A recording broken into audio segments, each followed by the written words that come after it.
በ2019 3.7 ትሪሊየን ዶላር የአሜሪካ ህዝብ ፍጆታ ሲወጣ በተለይ በችርቻሮ የሚገዙት እቃዎች ማለት ነው የሪቴል ማርኬት የምንለው ላይ 598 ቢሊዮኑ በድረገጾች አማካኝነት በዲጂታል ገበያው አማካኝነት የተገዛ ነው። 15.8 በመቶ ነው። ይህ ሁኔታ ግን ኮቪድ ከተከሰተ በኋላ በ2020 በከፍተኛ ደረጃ ነው ያደገው። በ2020 የአሜሪካ አጠቃላይ የችርቻሮ ንግድ ወደ 4 ትሪሊዮን ዶላር ነበር። ከዚህ ውስጥ 861 ቢሊዮን ዶላሩ በዲጂታል ገበያው የተከናወነ ነው። 21.3 በመቶ ከአሜሪካ የችርቻሮ ገበያ ዲጂታል ገበያው ይህንን ድርሻ ይዟል። ከፍተኛ እድገት ያሳየው ዲጂታል ገበያ ወደ 44 በመቶ ነው በአንድ ዓመት ውስጥ ያደገው። አማዞን ብቻውን ከዚህ ውስጥ በ296 ቢሊዮን ዶላር 1/3ኛውን ድርሻ ይዛል፣ ሲሶውን ማለት ነው። እነ ዎልማርት፣ እነ አፕል፣ ዴል፣ ቤስት ባይ፣ እነ ሆም ዴፖ የሚባሉት ድርጅቶች በዲጂታል ገበያው ላይ ከፍተኛ አስተዋጽኦ እያበረከቱ የሚገኙ ከአሜሪካ አልፈው አውሮፓን፣ ካናዳን በገበያቸው እያዳረሱ የሚገኙ ናቸው። የዓለም ሁለተኛዋ ግዙፍ ኢኮኖሚ ቻይናም በዲጂታል ገበያው ዓለምን እየተቆጣጠሩ ካሉ ሀገራት ተጠቃሽ ናት። ከቻይና ህዝብ 710 ሚሊዮን የሚሆነው የኢንተርኔት ተጠቃሚ የሆነ ነው። ይህ ለዲጂታል ገበያው መስፋፋት ከፍተኛ አስተዋጽኦ የሚኖረው ነው። በ10 ዓመት ውስጥ ብቻ የዲጂታል ገበያው 27.3 በመቶ እድገት እያሳየ ነው። በቻይና ከአጠቃላይ የቻይና የችርቻሮ ንግድ ውስጥ 20 በመቶ የሚሆነው በድረገጾች ወይም በዲጂታል ገበያው ኢንተርኔትን መሰረት በማድረግ የሚከናወን ነው። በመላው የኢንተርኔት ተጠቃሚ ደረጃም ሲታይ 80 በመቶ የቻይና የኢንተርኔት ተጠቃሚ ማህበረሰብ የዲጂታል ገበያው እድል የተከፈተለትና በዛ መጠቀም የሚችል ነው። በጣም በስፋት የሚታወቀው ግዙፉ የቻይና የድረገጽ ገበያ ወይንም ደግሞ ዲጂታል ገበያ አሊባባ ከአጠቃላይ የቻይና ገበያ ውስጥ 28.4 በመቶ ድርሻን የያዘ ነው። በዚህ በዲጂታል ዘመን በኢትዮጵያም ሰፊ እድሎች እንዳሉ ነው የሚገለጸው። እስካሁን በጣም ጥቂት የሚባሉ ኩባንያዎች አገልግሎቶችን እና ምርቶችን በዲጂታል መልኩ ለግብይት ለማቅረብ እየተጠቀሙ ነው። ኢትዮጵያ ውስጥ በርካቶች ኢንተርኔትን መረጃ ለማግኘት ከወዳጅ ዘመዶቻቸው ጋር ለመገናኘት የሚጠቀሙበት ሲሆን የአዋጭና አትራፊ ገንዘብ የሚገኝበት ስራ የሚከናወንበት በማድረግ በኩል እጅግ በጣም ጥቂት መሆኑ የሚስተዋል ነው። በቅርቡ ግን መነቃቃቶች ይታያሉ። በኢትዮጵያ የኢኮሜርስ ሁኔታ ወዴት ሊያመራ ይችላል የሚለውን የተወሰኑ ነጥቦችን እናነሳለን። እንግዳ አሉን። እሱን ተከታትለን ቅዳሜ ገበያ ይመለሳል። ቅዳሜ ገበያ ቢዝነስ፣ ኢንቨስትመንት፣ ገንዘብ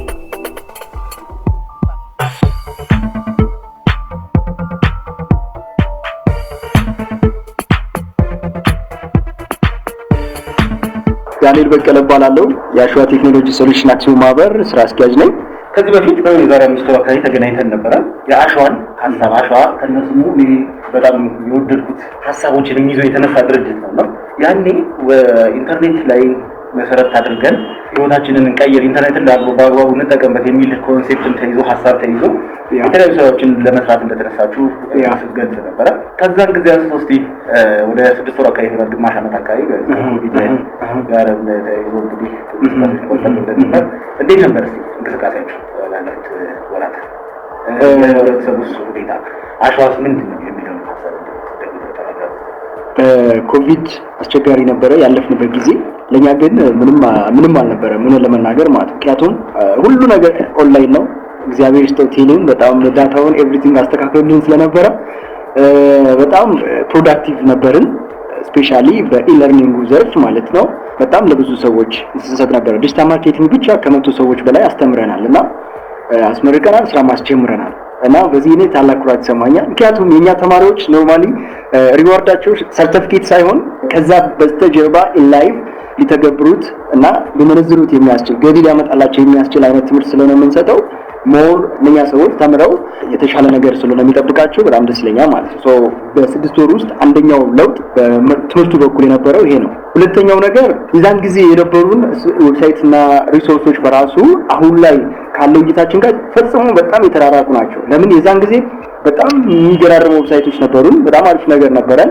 ግን በራሳችን ብቻ ነበረ በብዛት ተሳትፈን የነበረው፣ በራሳችን ብቻ ነበረ የምንሰጥ የነበረው ማለት ነው። አሁን ግን ለምን ሰፋ እናደርገው? እኛ በኦንላይን ላይ እኛ ያወቅነውን የምናሳውቅበት መድረክ ከሆነ አይቀር፣ እኛ ደግሞ ያሉንን የአበሻ ልብስና ሌዘር ፕሮዳክቶች ከሸጥን አይቀር፣ ለምን ሌሎች ወንድሞቻችን ምርትና አገልግሎታቸውን በየትኛው ጊዜና በየትኛው ቦታ የሚሸጥበትን እድል ለምን አናመቻችላቸው ብለን አሰብን።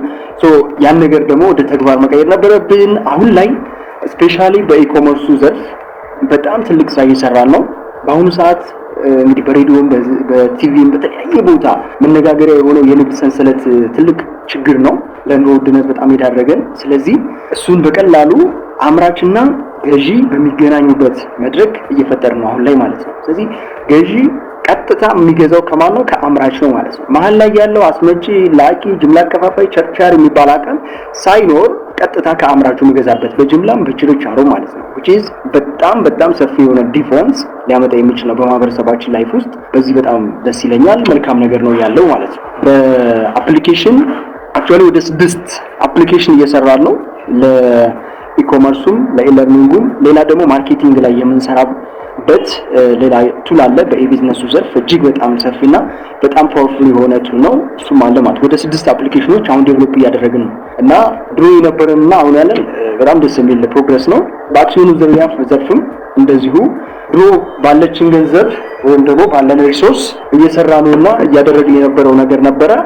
አሁን ለምን ሰፋ እናደርገው? አሁን በሀገራችን ብዙ ጊዜ ያው ብቻዬን በልቼው ብቻዬን ልሙት አይነት ሐሳብ ይበዛል ኖርማሊ ማለት ነው እንጂ በጋራ ሆነን በአንድነት ሆነን እናሸንፋለን የሚል ነገር የለም። ስፔሻሊ ያለችን ዕውቀት እንዳትነቀጥብን ወይም ደግሞ ሌላ ሰው እንዳይኮረጀን ወይ ደግሞ ያለችንን ብቻ ለራሳችን እንደዚህ እንቃርገን መኖር አይነት ሐሳቤ ነው።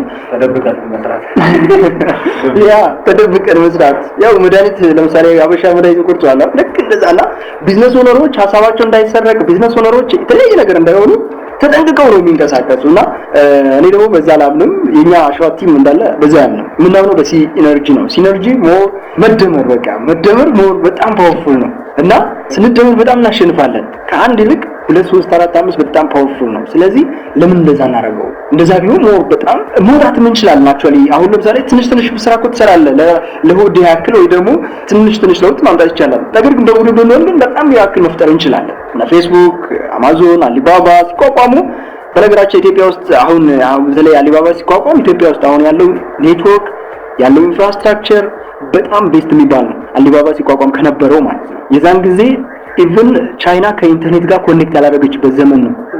በጣም የሚገራርሙ ነገሮች ማለት ፈኒ ናቸው። አሁን ጃክማ ሲያወራ ስንሰማ ፈኒ ነው በጣም ግን ብቻውን አልነበረም። ጃክማ የጀመረው ወደ 18 ሆኖ ነው የጀመሩት። ዛሬ ላይ አሊባባ እንግዲህ ግማሽ ትሪሊየን ወይ ደግሞ 500 ቢሊየን ቶታል አሴት አለው። 20 አመቱ ነው። ኢማጂን 20 አመቱ ነው። በ20 አመት ውስጥ 500 ቢሊየን ዶላር አሴት መያዝ ማለት ቀላል ነገር አይደለም። ለዛውም አሊፔ ምናምን ግማሾቹ ሳይጨመሩ ማለት ነው። ግማሹ አሊባባ ብቻ which is ኢኮመርስ በጣም ፓወርፉል እንደሆነ የሚያሳየን ነው። ቲምወርክ በጣም ፓወርፉል እንደሆነ የሚያሳየን ነው። ስለዚህ ከብቻ ይልቅ በጋራ መሆኑ በጣም ፓወርፉል እንደሆነ በደንብ በተግባርም እያየነው ነው። አክቹአሊ እኛ በፊት ስንሰራ የነበረው በብቻዬን ነበር በብዛት እኔ ማለት ነው። ጀስት ግን ጓደኛ ስጨምር የተለያየ ነገር ሳደርግ ምናምን በጣም ብዙ ነገሮችን ማየት ጀመርኩ። ስለዚህ ይሄ ሼርም በሆነለት የምትሸጡት አብረን እንደው በሚለው በአንዴ ትልቅ የመሆንን ራዕይ ይዛችሁ ነው ተከታተሉ ይሆናችሁ ነው። ምን ያህል ሼር ሆልደር አሁን ላይ 45 ሼር ሆልደሮች አሉን። አሁን ገንዘብ አንድ ጉዳይ ነው፣ ቪዥን ሼር ደግሞ ሌላ ጉዳይ ነውና የኛ ኢንቨስተሮች ቪዥናችንን ሼር ያደረጉ ሰዎች ናቸው። ሞር ስለ ቴክኖሎጂው ቁጭት ያደረባቸው ናቸው። በሀገራችን ላይ አሊባባን ማቋቋም፣ በሀገራችን ላይ አማዞን። ለምን አሜሪካ ሲባል አማዞን አለ፣ ቻይና ሲባል አሊባባ አለ፣ ህንድ ሲባል ፍሊፕካርት ምናምን የሚባሉ በጣም ብዙ አሉና አፍሪካ ሲባል ኢትዮጵያ ሲባል ደግሞ ምንም የለም። ለምን በቃ ይሄ እንደዚህ አይነት ጥያቄ አለባቸው የምር ማለት ነውና እኔ ደስ የሚለኝ ያ ነገር ነው። ቪዥን ሼሪንግ አለ፣ በጣም ደስ የሚለው ፓርት እሱ ነው። እኛም ደግሞ ሞር ምን አበረታታው ይሄ ላይ ነው። ለምን ብር አለ፣ ሰውም አለ፣ ሁሉ ነገር አለ አይደል? በዚህ ምድር ላይ ምንም ጎዶሎ የለምና ግን ትልቁ ነገር ቪዥን ሼር አድርጎ ለአንድ ዓላማ መቆሙ ነው። አሸዋ ስለተቆለለ ምንም የሚፈጥረው ነገር የለም። ለአንድ ዓላማ ከሆነ ነው ቤት ለቤት ወር የሆነ አውትፑቱ ወይም መጨረሻው የሚያምረው ለአንድ ዓላማ ሲሰበሰብ ነው ሲገናኝ ነው። እኛም ለአንድ ዓላማ መገናኘታችን ከሁኔታዎችም ከብዙ ነገሮችም በላይ እንድንሆን የሚያደርገን ስለሆነ ያ በጣም ደስ ይለኛል። ቪዥኑ ማለት ስራ ላይ ናችሁ ያላችሁ ትርፋማ ናችሁ፣ ውጤታማ ናችሁ። አሁን ለምሳሌ ታስተምራላችሁ። የምታስተምሩት ከምንም በላይ ለወረቀት ሳይሆን ሰው ህይወቱን ለመቀየር በራሱ ተነሳሽና ፍላጎት መጥቶ ሙያ እንዲጨብጥ በሚል ነው።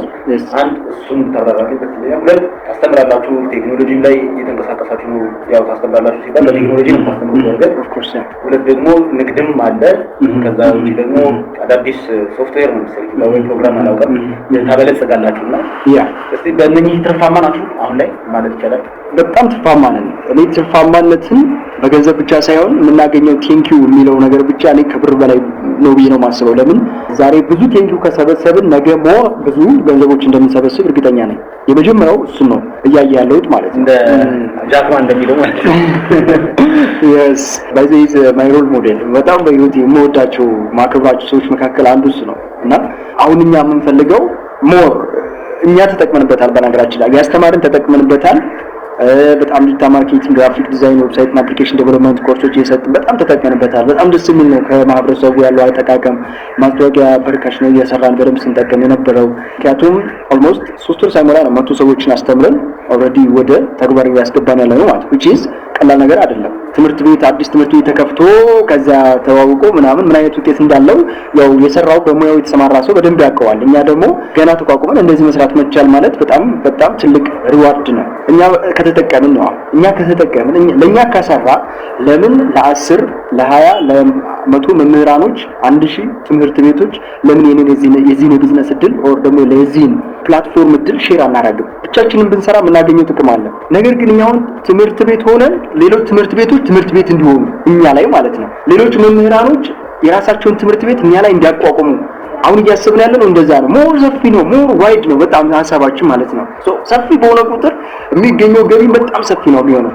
ላይክ አሁን ደሾልዶ ሆነ ስታዩ በጣም ኃይለኛ ገቢ ነው የሚገኘው ማለት ነው። ለምን ፕላትፎርም ሲስተም ኖርማሊ በደንብ የሚከፍል ነው። በዚህ ምድር ላይ ሰክሰስፉል የሆኑ ሰዎች በደንብ ምስጥራቸውን ብናይ አብዛኞቹ የሚገራረም ሲስተም ክሬት ያደረጉ ናቸው። ገቢያቸውም በአንድ ጋር ሳይሆን በዛም ነው ማለት ነው። እና አሸዋ ሞር የሚከተለው ይሄንን ስትራቴጂ ነው። ስለዚህ ትርፋማ ናቸው። በጣም ትርፋማ ነው። የሀበሻ ልብስ ሌዘር ፕሮዳክቶች በጣም ስንሸጥ ነበረ። እስራኤል ላይ፣ ሲያትል ላይ፣ ክፍለ ሀገር ላይ በጣም ስንሸጥ ነበረ። ትልቁ ነገር እኛ ከሸጥን ነው። አሁንም ኢኮመርስ ላይ ደግሞ በተለይ በጣም አተኩረናል አሁን ላይ። ለምን በቃ ትልቁ አሁን የኑሮ ውድነት ነው ሀገራችን ላይ ያለውና ያንን ችግር እኛ ካልፈታ ነው ማይፈታዋል። አሁን ካልፈታ ነው መቼ ይፈታል? ስለዚህ ምን ማድረግ አለብን? አምራቾች በኢትዮጵያ ውስጥ በጣም ለምሳሌ በጋርመንት እንኳን ብንሄድ እኔ ባለፈው የሰማሁት 70 ምናምን ተዘጉ የሚባል ነገር ሰምቻለሁና ያን ያክል ተዘጉ ማለት የሚሰራው ስንት ሊሆን ይችላል የሚለው ነገር በጣም ብዙ ነው ማለት ነው። አሁን በጋርመንት ነው፣ በሌላ መስክም ብዙ ኢንዱስትሪያል ዞኖች አሉ። በጣም የተለያዩ አካላቶች አሉ ኢትዮጵያ ውስጥ የሚያመርቱ ከአንድ ሜድ ጀምሮ በጣም ብዙ ነገሮች አሉ ወደ ውጭ ኤክስፖርት ሊደረጉ የሚችሉ ለሀገራችን ዶላር የሚያመጡ ዘሴም ታይም ውጭ ያለውን ኦዲያንሳችንን ሊያስደስት የሚችሉ ብዙ ነገሮች አሉ።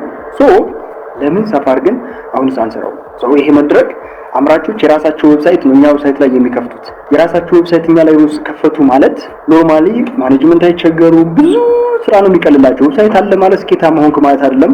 ዌብሳይት አለ ማለት ኖርማሊ ስራ ጀመርክ ማለት ቢሮ እንደተከራየህ ነው መቆጠር ያለበት። ከዛ በኋላ ነው ትልቁ ስራ የሚጀምረውና እኛ ሞር የመርቻንቶችን ኦር ደግሞ የሰፕላየሮችን ህይወት ሞር በጣም በቀለለ መንገድ ግን ሞር ሴልስ ጀነሬት የሚያደርጉበትን ግብይት በየትኛውም ሰዓትና ቦታ እንዲካሄድ የሚረዳ ነገር ነው እየፈጠረ ያለው። ከመንግስት ጋር ግንኙነት አድርጋችኋል? በዚህ ጉዳይ ላይ ትልቅ ሀሳብ ይመስለኛል። በተለይ የዋጋ ግሽበትን እና ይሄ ሰው ሰራሽ ኢንፍሌሽንን ከመቅረፍ አንጻር ትልቅ ራዕይ ይመስላልና ሀሳቡን ለመንግስት ያካፈላችሁት አካል አለ? ሳይንስና ኢኖቬሽን ሊሆን ይችላል፣ ለንግድ ሚኒስቴር ሊሆን ይችላል፣ ኦር ለፕራይም ሚኒስትር ኦፊስ ሊሆን ይችላል። ጠቅላይ ሚኒስትሩ ደግሞ በዚህ ትልቅ እንቅስቃሴ እና ፍላጎት እንዳላቸው ይታወቃል። እኛ እያደረግን ያለነው አሁን ለሰባት ሚኒስትሮች ፕሮፖዛል አዘጋጅተን ኖርማሊ ግማሹ ፕሮሰስ ላይ ነው፣ ግማሹ እየተጻፈ ያለበት ሁኔታ ነው ያለው ማለት ነው። ይሄንን ስራ ለአንድ ሰው ነው ሙሉ በሙሉ አሳልፈን እየሰጠን እያሰራን ያለነው። እንዳልከው ሀሳቡ ሰፊ ነው። ትምህርት ሚኒስቴር ጋር ይደርሳል፣ ኢኖቬሽን ሳይንስና ኢኖቬሽን ሚኒስቴር ጋር ይደርሳል፣ ጆብ ክሪኤሽን ኮሚሽን ጋር ይደርሳል፣ ሌሎች ብዙ ቦታዎች ጋር ይደርሳል እና በሰፊው እየሰራንበት ነው ያለነው። ስፔሻሊ አሁን በሀገራችን ላይ በጣም ትልቁ ችግር ሁለተኛው ችግር ማለት ነው የንግድ ሰንሰለቱ እንደ አንድ ይዘ ነው። ሁለተኛው ችግር ደግሞ ስራ አጥ ነው። የኛ ድርጅት ዳይሬክትሊም ኢንዳይሬክትሊም ቢያንስ በ5 ዓመት ውስጥ ለ150,000 ሰዎች የስራ ዕድል ይፈጥራሉ ብሎ የተነሳ ነው። ኢማጂን 150,000 ኢትዮጵያ ውስጥ ያሉ ቢሊዮነሮች ይሄን ያክል ፈጥረው አያውቁም። በቀደም ከባንከሮች ጋር ሚቲንግ ነበርና እዛ ሳወሩ ለ40,000 ሰው ነው እስካሁን ድረስ አጠቃላይ ኢትዮጵያ ውስጥ ያለ ባንክ የስራ ዕድል የፈጠረው። ኢንዱስትሪ ዞኖች እንደዚህ ስንት ቢሊዮን ዶላር እያንቀሳቀሱ ስንት ቢሊዮን ገንዘብ እያንቀሳቀሱ የፈጠሩ ሲስተም ኦር የፈጠሩት የስራ ዕድል በጣም አናሳ ነው። እና አሊባባ ባለፈው 20 ዓመት ውስጥ ከ2 ሚሊዮን በላይ የስራ ዕድል ፈጥረዋል። እና ቴክኖሎጂ በጣም ብዙ ነገሮች ማድረግ ይችላል። እኛ በራሳችን ኢኖቬሽን በራሳችን ክሬቲቪቲ በደንብ ስለተማመን በ5 ዓመት ውስጥ ለ150,000 ሰው የስራ ዕድል መፍጠር አለብን። በዚህ አሁን ከጆብ ክሪኤሽን ኮሚሽን ኢትዮጵያ ጋር ማለት ነው አግሪመንት እየፈጸምን ነው። በእርግጠኝነት በደንብ አሴፕት አድርገውን አብረን የሚገራርሙ ነገሮችን እንደምንፈጥር እርግጠኛ ነኝ በዚህ ዘርፍ ማለት ነው። አሁን ትኩረት ማድረግ እየፈለጋችሁ ያላችሁ ወይም እየተሰራችሁበት ያለው በተለይ ፈጠራ ላይ የሚጨበጥ የሚዳሰስ ነገር ከመስራት አንጻር የኦንላይን ትሬኒንግ ወይም ደግሞ ኦንላይን ኢለርኒንግ ምንድነው የምታስቡት? እሱ ላይ እና አድቫንቴጆቹ ወይም ደግሞ ጥሩ አጋጣሚዎቹ የኢለርኒንግ ምንድን ናቸው? ኢለርኒንግ በነገራችን ላይ እኔ በጣም ወደዋለሁ። ወደ 6 ዲፕሎማ አለኝ አክቹአሊ በኦንላይን ማለት ነውና አሜሪካ ዩኒቨርሲቲ ውስጥ የተማርኩት በአጭር ጊዜ ነው ለኔ ሁሉ ያዝኩት እና በኢኮመርስ በኤአይ ማለት አርቲፊሻል ኢንተለጀንስ ነውና አርቲፊሻል ኢንተለጀንስ ሴንተር ኢትዮጵያ ውስጥ የተቋቋመ ነው በአብይ ማለት ነው። በሌሎችምና ቢዝነስ ኦፕሬሽን ማኔጅመንት በጣም ብዙ ነገሮች ነው አሁን የተማርኩት በአጭር ጊዜ ውስጥ ማለት ነውና ኢኮመርስ የተማርኩት ኢኮመርስ ላይ እየሰራው ስለሆነ ነው። አርቲፊሻል ኢንተለጀንስ ለቢዝነሳችን ሞር ኢኖቬሽናችን ክሬቲቪቲያችን ሞር ጨምሮ ከስተመሮቻችንን ሳቲስፋይድ ማድረግ የምንችልበት ይህንን ህልማችንን ቪዥናችንን እውን ለማድረግ የምንጠቀምበት ትልቅ መሳሪያችን ነው። በጣም ፓወርፉል የሆነ መሳሪያ ማለት ነው አርቲፊሻል ኢንተለጀንስ እና በህይወቴ ምን አስገረመ ብትለኝ አርቲፊሻል ኢንተለጀንስ በኢለርኒንግ ውስጥ ሌላ ቦታ በመማሬ እኛ ጋርም ደግሞ እየተማርኩ ባለሁበት አሁን ላይ ማለት ነው ማራል አሁን እናንተ ኦፍኮርስ አዎ ማራለሁኝና በዛ ራሱ በጣም ብዙ ነገሮችን ያስተረፍኩ ስፔሻሊ ዲጂታል ማርኬቲንግ እኔ ሰርቲፋይድ ነኝ ቆይቻለሁ ከተማርኩት ግን ድጋሚ ዲጂታል ማርኬቲንግን ወስዳለሁ እና በሞስት ሰዓት የተሰጠው በኢትዮጵያኖች ሌክቸሮች ስለሆነ ከኛ ሀገር ባህልና ወግ ጋር አብሮራን የሚያደርግ ነገር ስለሆነ ሞር በጣም ተሰጥቼ ነው የምከታተለው ዲጂታል ማርኬቲንግ ኮርሳችን ማለት ነው። ጀግና ከሆንን ዲጂታሉ ወርልድ ሚሊዮነር አይደለም ቢሊዮነር የምንሆንበት በጣም በአጭር ጊዜ ውስጥ ማለት ነው። ደግሞ በጣም ከተዘናጋንና ወቅታዊ መረጃ አባራሪ ከሆንን ደግሞ ዝም ብለን ወሬ ያናፈስን ለመኖር በጣም ምቹ የሆነ ስፍራ ነው። ስለዚህ እኛ ለምንድን ነው የምናውለው? ስፔሻሊ ኢንተርኔቱ ዓለም እንዴት ነው የሚሰራው የሚለው ነገር ጊዜ ሰጥቶ ወጣቱ ስፔሻሊ ቢያየው በጣም ጥሩ ይመስለኛልና ይሄ ነው። ከዛው ባሻገር የኛ የመማር ማስተማር ውጤትና ፈጠራ ተኮር ነው። ውጤትና ፈጠራ ተኮር ማለት ነው በአሁኑ ሰዓት ዲግሪ ሞልቷል። በአሁኑ ሰዓት ዲፕሎማ አለ፣ ፒኤችዲ አለ፣ ምናምን ዶክተር ነው፣ ፒኤችዲ ኢንጂነር ነው ምናምንና ግን የሚኖርበት ቤት በጣም ያስቅ ነው አይደል? ላይፋችንና እውቀታችን በጣም ተራርቆብናልና ያ ነገር እኔ በጣም ትርጉም ያጣብኛል ሪሊ ማለት ነው። ምክንያቱም እኔ የማረው ለቤተሰቤ ካረዳው እኔ ተምሬ ራሴን ካረዳው እኔ ተምሬ ለሀገሬ ሸክም የሚሆን ከሆነ ምንድነው ቫልዩ ምንድነው? የምሬ ነው። እኔ ሲቪ ተሸክሜ እንድዞር አይደለም የተማርኩት። ኢቭን ቤተሰብ እኔ ስማር ቤተሰብ ምን ያክል እኔ ላይ ተስፋ እንዳለው በደንብ አውቀዋለሁ እና በዚህ ሁኔታ ውስጥ ያሉ ሰዎች በደንብ ይረዱኛል ብዬ አስባለሁና ቤተሰብ በጣም ትልቅ ተስፋ ነው የሚያደርገው። ስለዚህ እኛ ደግሞ ተምረን የሚሆነውና በጣም ሰፊ ልዩነት አለው። ሰው ይሄ ነገር በጣም ሶሉሽን የሚፈልግ ጉዳይ ነው። አሁን እውቀት አይደለም የሚያስፈልገው። እውቀት ሁሉም ሰው አለ። ሙሉ ቀን አሁን ብጠይቅህ 1 ሲደመር 1 2 ነው ወይ ደግሞ 2 ሃይድሮጅን ሲደመር 1 ኦክሲጅን ውሃ እንደሚሰጥ በደንብ ትነግረኛለህ ኬሚስትሪ። ግን ውሃ ሰርተህ ታውቃለህ ወይ ብል መልስ የለም። አሁን እኛ የምንፈልገው ሰዎች ውሃ እንዲሰሩ ነው። በቃ መስራት ካለባቸው ማለት ነው ሙያ ሊሆኑ የሚችሉ ኮርሶች ቢሆኑ ሰው በቃ ተምሮ ወደዛው ሙያው የራሱን ቢዝነስ ሪክሪት ማድረግ የሚችልበት መንገድ አለ። ለምሳሌ አሁን ከወዳደቁ ነገሮች እንኳን የሚሰሩ በጣም ብዙ ነገሮች አሉ። እነኛን ሰርቶ በደንብ መሸጥ የሚችልበት ተምረህ እውቀትህን ግንዛቤን የምትዘረዝረው መሆን አለበት ግዴታ ማለት ነው። በቃ የኛ አስተማሪዎች አሁን በጣም ብዙ ሰፊ መድረክ ነው እየፈጠርን ያለነው። እዚህ የሚያስተምሩ ሰዎች አጠቃላይ ትምህርት ቤቶች ሊሆኑ ይችላሉ፣ ኢኖቬተሮች ሊሆኑ ይችላሉ፣ ማንኛውም አካል ሊሆን ይችላል። ይሄንን ዓላማ ተስማምቶበት መምጣት አለበት ብለን እናምናለን። በቃ ምክንያቱም መረጃ ይበቃናል፣ ወሬ ይበቃናል። ጤናማ ለመሆን ምን ያስፈልጋል? በደንብ ትነግረኛለህ። ታደርጋችኋለህ ወይ? ሌላ ጉዳይ ነው። ሰው ወጣቶች ሞር ከወሬ ይልቅ ወር ከመረጃ ይልቅ ፈጠራ ላይና ውጤት ላይ ትኩረት ያለው ትምህርት እንዲያገኙ በኢለርኒንግ ዘርፍ በጣም እየሰራ ነው። መምህራኖቻቸው ኢትዮጵያ ብቻ ነው ወይስ መምህራኖች አክቹአሊ ኢትዮጵያ ውስጥ ናቸው። አብዛኞቹ ማለት ነው ከህንድ ትምህርት ቤት ጋር ኢንስቲትዩት ነው፣ ትልቅ ኢንስቲትዩት ነው። አሁን እሱ በአርቲፊሻል ኢንተለጀንስ እና በሶፍትዌር ኢንጂነሪንግ ስፔሻሊ በአይቲ ዘርፍ ላይ በደንብ የመስራት ፍላጎት አለው ከኛ ጋራ ማለት ነው።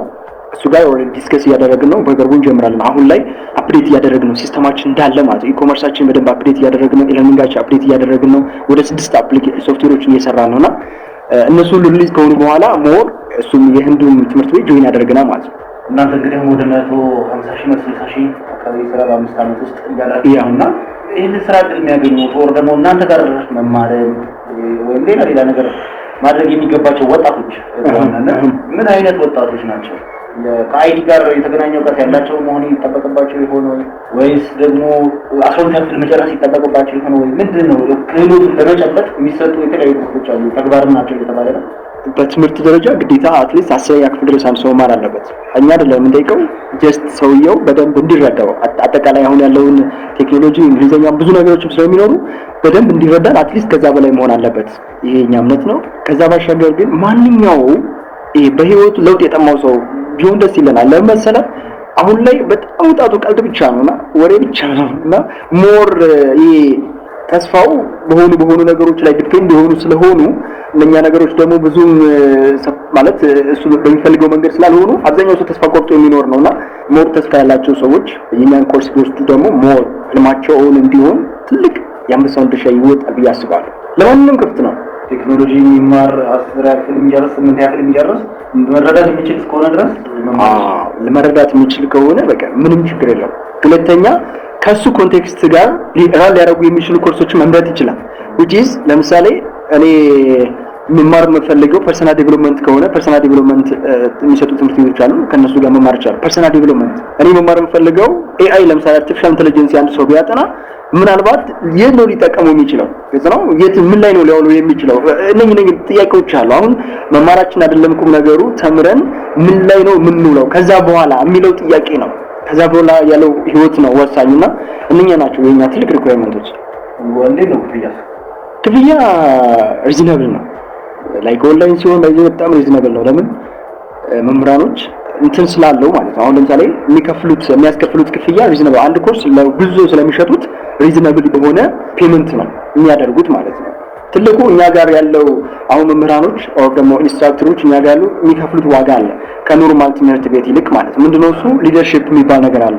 ሙሉ ቀን እኔ ካስተማርኩ አንተ ለስኬት እስክትበቃ ድረስ በደንብ ሰፖርት አደርጋለሁ። ይሄ ግዴታ ነው። ኢንስትራክተር አስተምሮ እውቀቱን ሸጦ ዞር የለም።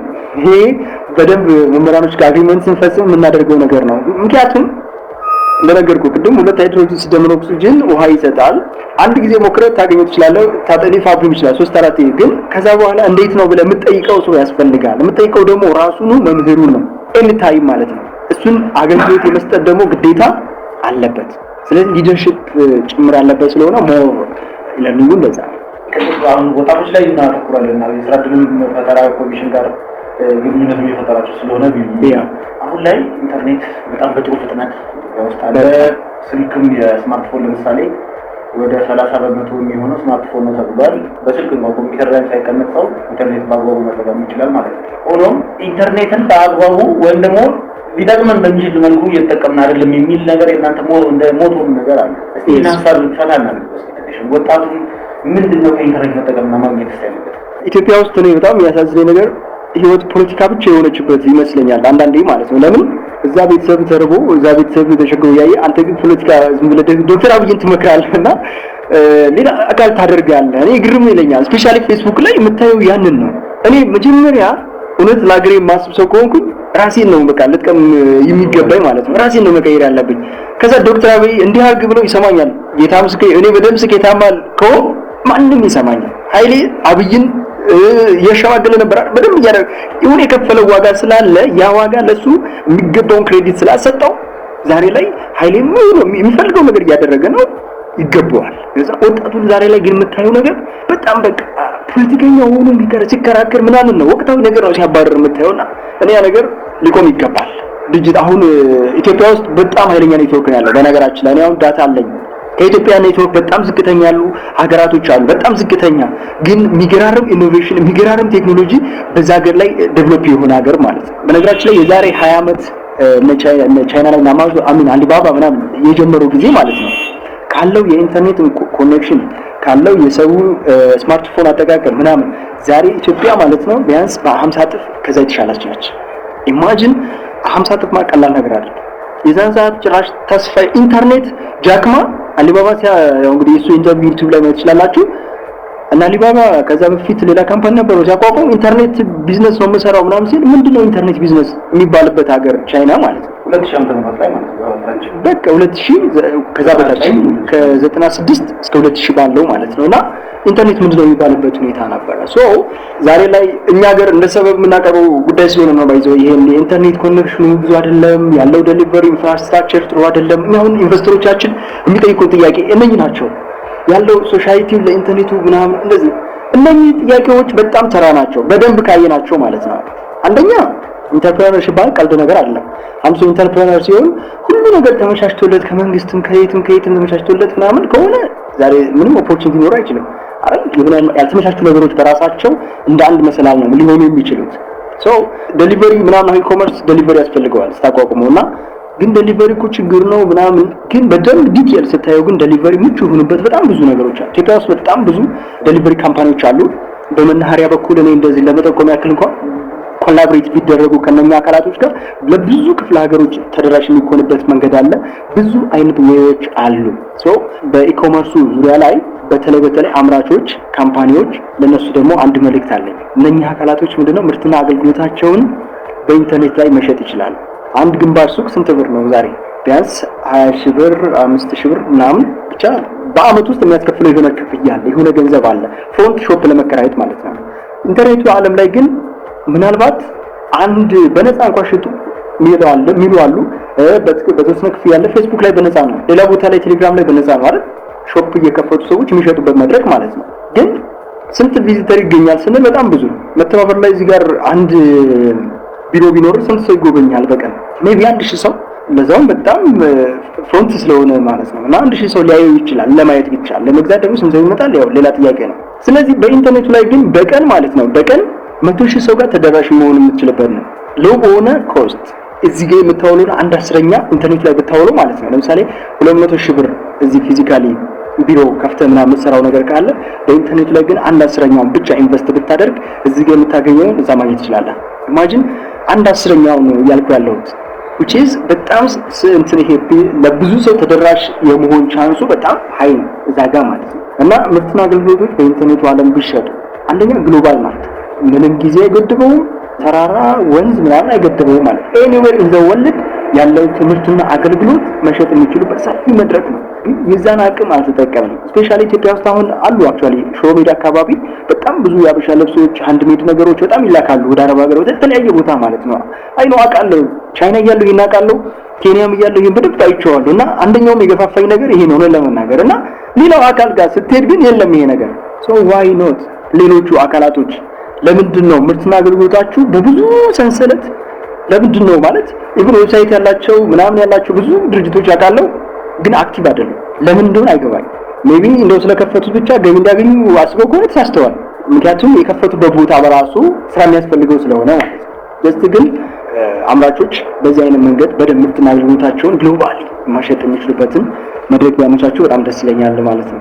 ኢኮመርስ በነገራችን ላይ እኔ እንደ ኢንቨስተር ሆኜ አንዳንዴ ያዋለው እንደ ባለቤትም ወር ደግሞ እንደ ፋውንደርም ሆኜ ሳይሆን በጣም ነው ኢንተረስትድ በጣም ነው ማለት ስሜት የሚጨምረው። ምክንያቱም እና አሊባባ በቀን ውስጥ ማለት ነው 25 ቢሊዮን ዶላር ፐር ዴይ ሴልስ ማለት ነው። አሊባባ ሾፒንግ ዴይ የሚል ቀን 25 ቢሊዮን ዶላር ሽያጭ አለ በቀን ማለት ነው። ኢማጂን ከዚህ ላይ 5% ቻርጅ ቢያደርግ የሚያክል ገንዘብ እንደሚያገኝ ፐር ዴይ ማለት ነው። እና ከዚህ በላይ የተሸጠበትም ቀን አለ። በጣም ነው አሜዝድ የሚያደርገው። ጉግል ላይ ማየት ይችላልላችሁ፣ ቻናላችን ላይ ashwa.com ላይ ብትገቡ ቴሌግራም ላይ ልከነዋልና በደንብ ማየት ይቻላል። እና አማዞን ያላቸው እድገት አመታዊ እድገት በጣም ያስገርም ነው።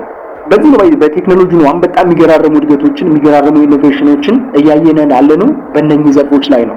አማዞን ላይ በ1997 ማለት ነው በፈረንጆቹ $100 4 አክሲዮኖች ይገዛ ነበር። ዛሬ ላይ ግን አማዞን ላይ 129,000% አድጓል የአማዞን ሼር ቫልዩ ማለት ነው። ኢማጂን እንግዲህ 129,000% ማለት እኔ በጣም እገረማለሁ። አሁን ኢትዮጵያ ውስጥ ያሉ ባንኮች ሼር ሲሸጡ ነበር የዛሬ 20 ዓመትም የዛሬ 15 ዓመትም ምናምን አብዛኞቹ ከ20 ዓመት በፊት እየሸጡ ነውና ያለው እድገት ድሮ ሲሸጡ የነበረበት ዋጋና አሁን ሲሸጥ እየተሸጠ ያለበት ዋጋ ኦልሞስት ተቀራራቢ ነው። ሰውየው ምን የዛሬ 20 ዓመት ኢንቨስት ከሚያደርግ ይልቅ ዛሬ ቢገዛ እንደውም ትርፍ እያመጣለ ያለው ነው ይሻለዋል እስክር ድረስ ማለት ነው። እና ያለው እድገት በጣም ቀስ እያለ ነው ማለት ነው። ቴክኖሎጂ ጋር ስንመጣ ጊዜ ቡም ቡም ቡም እሱ ነው የማየው እና የቴክኖሎጂው ዘርፍ በሰፊው ቢሰራበት በሰፊው መብላት የሚቻልበት ነው። ገንዘብ ሰፊ ገበታ ነው፣ ሰፊ መድረክ ነው። በጊዜና በቦታ እየተገደበ ካልሆነ እኔ ባለችኝ ገንዘብ ከመሰራ ሌላውን ሲጨምር በቃ የምንሰጠውም ሰርቪስ የምንሰጠውም ነገር ሁሉ እየበዛ ስለሚሄድ ገቢያችንን በዛው ልክ እየበዛ ነው የሚመጣው። that's why ሼር ሸጠን ዛሬ ላይ ነጋችንን ሞር የተሻለ ማድረግ እንችላለን ብለን የምናምነው ከዛ አንግል ነው። ቀጣዩ ዘመን የቴክኖሎጂ ነው የሚሉ ሀሳቦች ይነሳሉ። አሁን እንግዲህ ያነጋገርኩም የነበረው በአጋጣሚ የባንክ ኢትዮጵያ ውስጥ በጣም አትራፊው ሼር ተቋም ባንኮች ናቸው ይባላል። ግን አሁን አንተ የምታሳየው ግን ከባንክ ይልቅ እነኛዎቹ ሞር ትልቅ ገቢ ያስገኙ ያሉ ናቸው። በአለም እውነታው የሚያሳይ ይሄ ነው። እኛም ሀገር ተባብረን ብንሰራ ያንን ነው። ለዚህ ነው ማለት ሼር የሚሸጡት ኦፍ ኮርስ እንደው አሁን አክቹአሊ አንተ ጀግና ነህ የምትባለው ጎበዝ ነህ የምትባለው የሚወዳደር ሲኖር ነው አይደል? የሚወዳደር ከሌለ ባንክ ከማጋጥ ተወዳድሮ ነው ጥሩ ከፋይ ነው አይደለም የሚባለው። ግልጽ ነው። የተወዳደሩ ኖርማሊ ከበታቾቹ ትንሽ ከነሱ በእንደዛ አወዳደር እሱ በጣም የተሻለ ብቻውን እስካለ ድረስ ኖርማሊ ብቻውን ነው አንደኛ ነው ሊሆን የሚችለው ማለት ነው እንጂ የባንኩ ዘርፍና የኢኮመርሱ ዘርፍ አይገናኝም። ለምን? ንግድ ባንክ 75 ዓመቱ ነው 888 ቢሊዮን ብር ነው በ2012 በጀት ዓመት ሪፖርት የተደረገ ያዩት ማለት ነው። 75 ዓመት ቀላል አይደለም። አጠቃላይ የፈጠረው የስራ ዕድል አጠቃላይ ያለው እንቅስቃሴ ኤቭሪቲንግ በደንብ መመልከት እንችላለን። በእርግጥ አብዛኛው ትርፋቸውም ወለድ ነው አይደል? ከዛ የተለየ ብዙ ገቢ የላቸውም። አሁን ትራንዛክሽን ትንሽ የጀመሩ ይመስላል፣ ግን አንድ ገቢ ነው ያለው በብዛት ማለት ነው። ከዛ በዛ ሁለት ነው ገቢ ሊኖረው ይችላል። ኮመርስ፣ ቴክኖሎጂ፣ ሌሎች ዘርፎች ላይ ስንመጣ ስንት አይነት ገቢ ነው ያላቸው? ኮመርስ ኢቭን አሁን ምሳሌ እንደ ምሳሌ አሁን አልባባ ብናነሳ ብዙ ገቢ ያለው ከኢንሹራንስ ላይ ገቢ ያለው ሰብስክሪፕሽን ፊ ገቢ ያለው 12 ሚሊዮን ሰብስክራይበር ነበረው። እያንዳንዳቸውን $1999 እስከ $4000 ድረስ ይቀበላል በአመት አሊባባ ማለት ነው። እንደው ለሂሳብ እንዲመች 10 ሚሊዮን ሰብስክራይብ በአመት የሚከፍሉ ቢሆኑ በአማካይ $3000 እያንዳንዳቸው ቢከፍሉ 10 ሚሊዮን በ$3000 ከ30 ቢሊዮን ዶላር በላይ አሊባባ በአመት ከሸያጮች ብቻ የሚያገኘው ነው። ከዚህ ውስጥ በተጨማሪ አሁን ደግሞ ሰብስክሪፕሽን ፊ ያለ ቅድም የነገርኩት ትራንዛክሽን ከየእንደን ትራንዛክሽን ላይ የሚገኝ ገቢ ያለ ብዙ ገቢዎች አሉ እና የሚመጣው ከያጣጫው ስለሆነ ገቢ ምንጭ ነው። እና የአሊባባ 75 ዓመት የቆየውን ንግድ ባንክን ማለት ነው የንግድ ባንክ ወደ ዶላር ብንቀይረው $22 ቢሊዮን ነው የሚሆነው። ወደ ዶላር ብንቀይረው በ40 ብር ብናካፍለው $22 ቢሊዮን ነው የሚሆነው ሀብቱ ጠቅላላ ሴቱ ማለት ነው። አሊባባ ኢፔመንት እነዚህ አሊፔ ምናምን አለው እና ብዙ አሉት እና እነሱን እንኳን ሳይጨምር አሊባባ ኢኮመርሱ ብቻ ማለት ነው አሊባባ ግሩፕ $512 ቢሊዮን አሴት አለ። ኢማጂን አሊባባ 20 ዓመቱ ነው፣ ይሄኛው 75 ዓመቱ ነው። አክቹአሊ አሊባባ ብቻ አይደለም እንደው በብዛት ስለሚታወቅ በጣም ኃይለኛ ብራንድ ስለሆነ እንደው ለመጥቀስ ያክል ነው እንጂ ከ10 ዓመት በፊት የተቋቋሙ ኢኮመርስ ፕላትፎርሞችን እያንዳንዱ ግለሰብ ሪሰርች ቢሰራ በጣም ይገረማል። ባለው ቼንጅ ማለት ነው ባለው ሂደት በጣም ይገረማል። ለምን? ገቢው ብዙ ነው።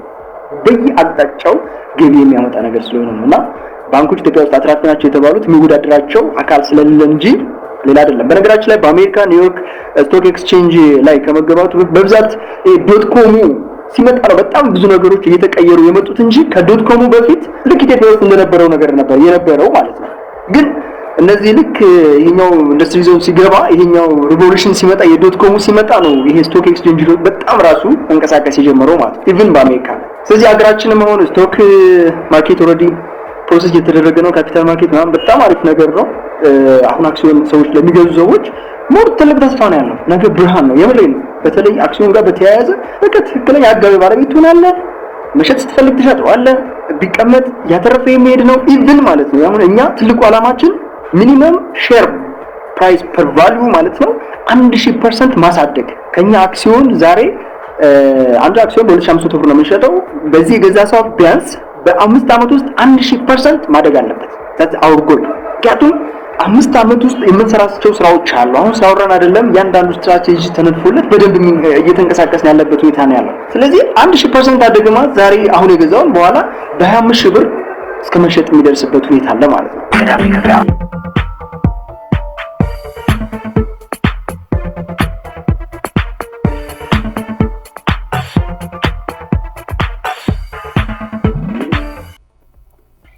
አሸዋም እንግዲህ ቅዳሜ ገበያን ስፖንሰር አድርጓል። በፍጥነት እያደገ ያለ የኢንተርኔቱ ዘርፍ ላይ የተሰማራው አሸዋ ቴክኖሎጂ ሶሉሽን አክሲዮን ማህበር እነሆ አክሲዮን እያለ ነው። ድርጅቱ በኢኮመርስና በኢለርኒንግ እየሰራ ያለ እንዲሁም በ11 የቴክኖሎጂ ዘርፎች ለመስራት የተመዘገበ ነው። የተመሰረተውም በሀገር ውስጥና በውጭ በተማሩና በሰሩ ልምድ ባላቸው ሰዎች ነው። አሸዋ የንግድ ሰንሰለትን የሚያዘምን፣ አምራቾችና ገዢዎችን የሚያገናኝ፣ ግብይት ቀላል እንዲሆንና በየትኛውም ጊዜና ቦታ እንዲካሄድ የሚረዳ እንደነ አሊባባና አማዞን ያሉ ኢኮመርስ መድረክን የፈጠረ ውጤትና ፈጠራ ተኮር ትምህርት ላይም የሚሰራ ድርጅት ነው። በአሁኑ ሰዓት በሀገራችን ከ20 ሚሊዮን በላይ የኢንተርኔት ተጠቃሚዎች አሉ። ከነዚህ ውስጥ ግን የስራ እድል የፈጠሩበት በጣም ጥቂቶች ናቸው። ብዙ ሰዎች ኢትዮጵያ ውስጥ መረጃ ብቻ ነው በኢንተርኔት እየተጠቀሙ የሚገኙት። ይሁንና ዳቦ መግዣ የሚሆን ገንዘብ፣ አእምሮን የሚያሳድግበት እውቀት፣ ምርትና አገልግሎቱን የሚሸጥበት ትልቅ መድረክ መሆን ይችላል። በህንድና በሌሎች የዓለማችን ሀገሮች ላይ ግማሽ በግማሽ የሚሆን ሰው በየትኛውም ጊዜና ቦታ ሆኖ ይሰራል፣ ይማራል፣ ይገዛል፣ ይሸጣል፣ ገቢ ያገኛል። አሸዋ በትምህርትና በንግድ ላይ እየሰራ ለብዙዎች የስራ እድል ይፈጥራል፣ ህይወትን ያቀላል፣ ንግድን ከፍ ያደርጋል።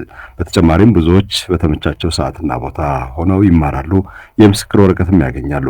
ስለሆነም አሸዋ ላይ ኢንቨስት ማድረግ ትልቅ ዋጋ አለው። ትውልድና ሀገር ይገነባል። ከፍተኛና መጠኑ እየጨመረ የሚሄድ ትርፍ ያስገኛል። ባለሀብቶች፣ ዳያስፖራዎች፣ ቴክኖሎጂ ሰዎች ኑ ተብላችኋል፣ ተጋብዛችኋል። የአንድ አክሲዮን ዋጋ 2500 ብር ነው። ትንሹ መግዛት የሚቻለው 4 ሲሆን ከፍተኛው ደግሞ 8,000 ነው። ይህም ማለት ከ10,000 እስከ 20 ሚሊዮን ብር አቅማችሁ በፈቀደው መጠን አክሲዮን እንድትገዙና የቴክኖሎጂ ባለቤት እንድትሆኑ ተጋብዛችኋል።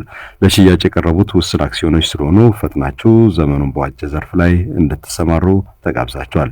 በአቢሲኒያ ባንክ በሁሉም ቅርንጫፎችና በድርጅቱ መስሪያ ቤት አክሲዮኖች እየተሸጡ ነው የሚገኘው።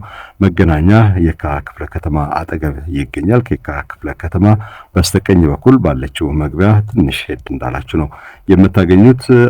በዌብሳይትና በሶሻል ሚዲያ አሸዋ ብላችሁ መጎብኘት ትችላላችሁ። በ0976 005100 ወይም በ0944 07 08 60 ላይ ደውሉ። ኑ በአንድነት የነገ ህይወታችንን እንገንባ የሚለው አሸዋ ነው። አንድነት ኃይል ነው። ስንደራጅ ለአንድ ዓላማ ስንቆም እናሸንፋለን። ያለነው በቴክኖሎጂ ዘመን ነው። በውጭው ዓለም እንደ ሲሊኮን ቫሊ፣ አሊባባና አማዞን ያሉ የቴክኖሎጂ ድርጅቶች በአጭር ጊዜ ከፍተኛ ታሪክ እየሰሩ ነው። እኛም በውጭ ሀገር በተማሩና በሰሩ ባለሙያዎች ተደራጅተን በስራ ላይ ነን። አሸዋ ቴክኖሎጂ ሶሉሽን አክሲዮን ማህበር እንባላለን። ለሀገራችን ወሳኝ የኢኮሜርስ እና የኢለርኒንግ ቴክኖሎጂ እድል እየፈጠርን ነው። እርሶም ተጋብዘዋል። ከፍተኛ እድገት የሚያመጣ ጠንካራ፣ አስተማማኝ የቴክኖሎጂ ዘርፍ ላይ በመሰማራት ገንዘቡን ያባዙ፣ የተሻለ ቦታ ላይ ያውሉ። አክሲዮኖች እየተሸጡ ነው። የአንድ አክሲዮን ዋጋ 2500 ብር ነው። ዝቅተኛው መግዛት የሚቻለው 4 አክሲዮን ሲሆን ከፍተኛው ደግሞ 8000 ነው። ከ10,000 ብር እስከ 20 ሚሊዮን ብር ኢንቨስት በማድረግ የዚህ ድርጅት ባለቤት ይሁኑ። ለበለጠ መረጃ ቢሮአችን መገናኛ የካ ክፍለ ከተማ አጠገብ፣ ስልክ 0944 07 0860 ወይም 0976 005100 ላይ ይደውሉ።